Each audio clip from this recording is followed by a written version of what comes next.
ಕೃಷ್ಣ ಬೈರೇಗೌಡರ ನೇತೃತ್ವದಲ್ಲಿ 5-6 ಜನ ಮಂತ್ರಿಗಳು ಮಾಡೋರು. ಇವತ್ತು ಬೆಳಗ್ಗೆನೂ ಕೆಲವರೆಲ್ಲ ಚರ್ಚೆ ಮಾಡ್ಕೊಂಡಿದ್ದಾರೆ.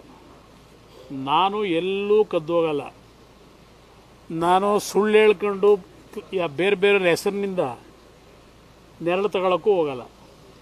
ನನ್ನ ವಿಷಯದಲ್ಲಿ ಇವತ್ತಿನ ಬೆಳಗ್ಗೆ ಉಪಮುಖ್ಯಮಂತ್ರಿ ತಮ್ಮನ ಹೇಳಿಕೆ ಕೊಟ್ಟವರಲ್ಲ, ಸರ್ ಸತ್ತರ ಹೆಸರು ತಗೊಂಡಿದ್ದೀವಿ ಅಂತ ಹೇಳಿ. ನನಗೆ ಆ ಪ್ರಾಪರ್ಟಿಗೆ ಸಂಬಂಧ ಓನ್ಲಿ ನನ್ನ ಹೆಂಡತಿಯ ತಾಯಿ ವ್ಯವಹಾರ ಅದು ಅಂತಕ್ಕಂಥ ಒಂದು ಸಂಬಂಧ ಇದೆ. ನಾನು ಇಲ್ಲ ಅಂತ ಹೇಳಲ್ಲ.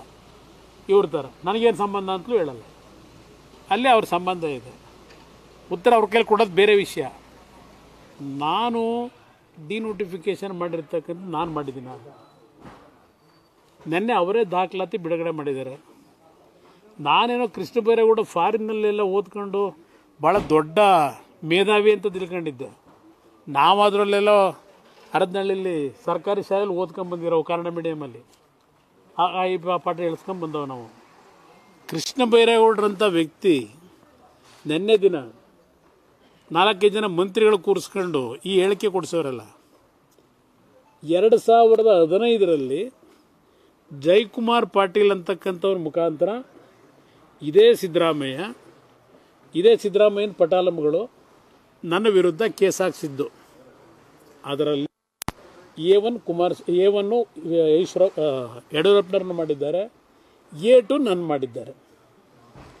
ಇದು ನಾನೇನೋ ಅಧಿಕಾರ ಬಿಡೋ ದಿನ ಅಂತ ಹೇಳಿದ್ದಾರಲ್ವೇ, ಇದೆಲ್ಲಪ್ಪ ಇದು ಕೊಟ್ಟಿದೆ ಪ್ಯಾಡು ಇದು. ಆಮೇಲೆ ಇದೊಂದು ಮಜಾ ಇದೆ, ನಿಮಗೆಲ್ಲ ಸಿಕ್ಕಿರ್ಬೇಕೇನೋ ಇದು. ಕೃಷ್ಣ ಬೈರೇಗೌಡರಿಗೆ ನಾನು ಹೆಬ್ಬೆಟ್ಟು ಅಂತ ಗೊತ್ತಿರಲಿಲ್ಲ. ಕೃಷ್ಣ ಬೈರೇಗೌಡರನ್ನ ಪಾಪ ಫಾರಿನ್ ರಿಟರ್ನ್ ಅಂತ ತಿಳ್ಕೊಂಡಿದ್ದೆ. ಇದೇನಿದು? BSY ಮತ್ತು HDK ಜಂಟಿ ಡಿನೋಟಿಫಿಕೇಷನ್ ಹಗರಣ, ಲೋಕಾಯುಕ್ತ ಸಂಸ್ಥೆಯ ವಿಳಂಬದ ಕುರಿತು ಟಿಪ್ಪಣಿ. ಯಾರು ಟಿಪ್ಪಣಿ ಬರ್ಕೊಟ್ಟರು ಇವರಿಗೆ? ಈ 4 ಜನ ನೆನ್ನೆ ಮಂತ್ರಿಗಳಿಗೆ. ಇದನ್ನು this note contains 3 things. Who can address what, the chronology of the scam, specific issues, question that can be raised. ನಿಮ್ಗಳ ಮುಂದೆ ಇದು ಯಾರು ಬರ್ಕೊಟ್ಟವರು ಇವರಿಗೆ? ಕೃಷ್ಣ ಬೈರೇಗೌಡರಿಗೆ ಇದೆಲ್ಲ ಇದೆ. ಇದನ್ನು ಅವರೆಲ್ಲ ಟಿಪ್ಪಣಿ ಇದು ಇಟ್ಕೊಂಡು ನೆನ್ನೆ ಪ್ರೆಸ್ ಮೀಟ್ ಯಾವನೋ ಬರ್ಕೊಟ್ಟವನೇ ಅದು ಇಟ್ಕೊಂಡು ನೆನ್ನೆ ನೀವು ಪ್ರೆಸ್ ಮುಂದೆ ಏನೋ ಭಾಳ ದೊಡ್ಡ ಕುಮಾರಸ್ವಾಮಿದು ಏನೋ ಒಂದು ದೊಡ್ಡ ಪ್ರಕರಣ ಬಿಟ್ಬಿಟ್ಟಿದ್ದೀವಿ ಅಂತ ಹೇಳಿ ತಂದವ್ರೆ.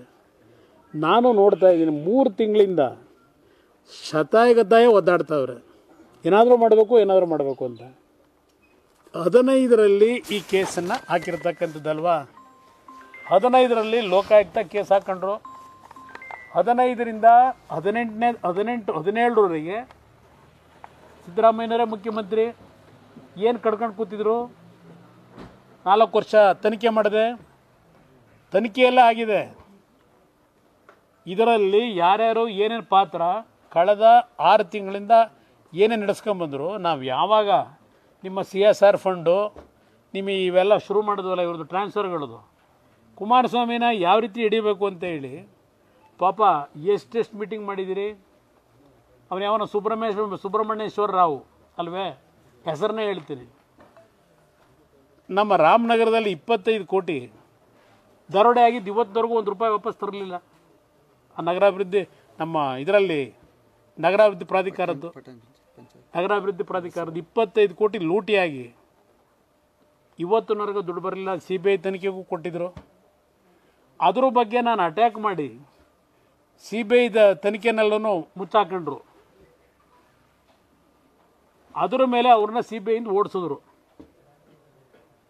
ಈಗ ಇವರು ಅದ್ಯಾವುದೋ ಒಂದು 2 ಅಧಿಕಾರಿ ಇಟ್ಕೊಂಡ್ಬಿಟ್ಟು ಕುಮಾರಸ್ವಾಮಿನ ಫಿಕ್ಸ್ ಮಾಡಿಬಿಡ್ತೀವಿ ಸರ್, ನಮಗೆ ಕೊಡಿ ಸರ್, ನಮಗೆ ಅದೇ ಅಂಥದ್ದು ಸಾಯಿ ವೆಂಕಟೇಶ್ವರ ಒಂದು ಇಟ್ಕೊಂಡು ಓಡಾಡ್ತಾವ್ರಲ್ಲ, ಅದೇ ಥರ ಇದು ಇಟ್ಕೊಂಡವ್ರಲ್ವೇ. ಇದು ನೆನ್ನೆ ಅವರೇ ಬಿಡುಗಡೆ ಮಾಡಿರೋದು ಈ ಡಾಕ್ಯುಮೆಂಟು. ಇದರಲ್ಲಿ ಏನಿದೆಯಣ್ಣ? ಇದರಲ್ಲಿ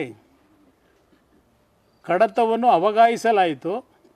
ಒಮ್ಮೆ ಪ್ಯಾರಾ ನಂಬರ್ 10, ಒಮ್ಮೆ ಭೂಸ್ವಾಧೀನ ಪ್ರಕ್ರಿಯೆಗೆ ಒಳಪಟ್ಟ ಜಮೀನನ್ನು ವಾಸ್ತವಿಕವಾಗಿ ಸ್ವಾಧೀನಕ್ಕೆ ಪಡೆಯಲಾಗಿದೆಯೇ ಅಥವಾ ದಾಖಲೆಗಳಲ್ಲಿ ಮಾತ್ರ ಸ್ವಾಧೀನಕ್ಕೆ ಪಡೆಯಲಾಗಿದೆಯೇ ಎಂಬ ಬಗ್ಗೆ ಕೆಳಕಂಡ ನ್ಯಾಯಾಲಯಗಳ ಆದೇಶದಲ್ಲಿ ವಿಶದವಾಗಿ ಚರ್ಚಿಸಲಾಗಿದೆ.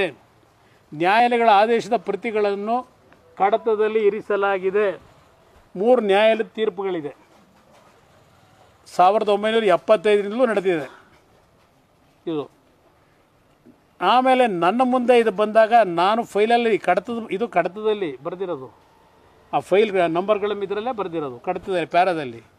ಇದರಂತೆ ನನ್ನ ಮುಂದೆ ಬಂದಾಗ ಬೆಂಗಳೂರು ಉತ್ತರ ತಾಲೂಕು ಕಸಬಾ ಹೋಬಳಿ ಗಂಗೇನಹಳ್ಳಿ ಗ್ರಾಮದ survey number 71B, 71C, 71D ಜಮೀನನ್ನು ಪ್ರಾಧಿಕಾರವು ವಾಸ್ತವಿಕವಾಗಿ ಸ್ವಾಧೀನಕ್ಕೆ ಪಡೆಯಲಾಗಿದೆಯೇ ಅಥವಾ ಇಲ್ಲವೇ ಎಂಬ ಬಗ್ಗೆ ಮೇಲಿನ ನ್ಯಾಯಾಲಯಗಳ ಅಭಿಪ್ರಾಯ ಆದೇಶಗಳ ಹಿನ್ನೆಲೆಯಲ್ಲಿ ಸರ್ಕಾರದ ಪ್ರಧಾನ ಕಾರ್ಯದರ್ಶಿಗಳು, ನಗರಾಭಿವೃದ್ಧಿ ಇಲಾಖೆ ಇವರು ಮನವಿದಾರರು ಹಾಗೂ ಬೆಂಗಳೂರು ಅಭಿವೃದ್ಧಿ ಪ್ರಾಧಿಕಾರ ಇವರಿಬ್ಬರಿಗೂ ನೋಟಿಸ್ ಜಾರಿ ಮಾಡಿ ವಿಚಾರಣೆ ನಡೆಸಿ ಕಾನೂನು ರೀತ್ಯ ಮನವಿಯನ್ನು ಪರಿಗಣಿಸಲು ಅವಕಾಶವಿದ್ದಲ್ಲಿ ಅದರಂತೆ ಕ್ರಮ ಕೈಗೊಳ್ಳುವಂತೆ ಆದೇಶಿಸಿದೆ.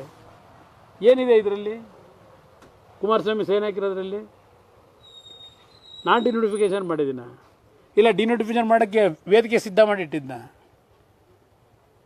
ಇದು ನಾನು ಆಗಸ್ಟ್ ತಿಂಗಳಲ್ಲಿ ಮಾಡೋದು. ನನ್ನ ಸರ್ಕಾರ ಹೋಗಿರೋದು ಅಕ್ಟೋಬರಲ್ಲಿ.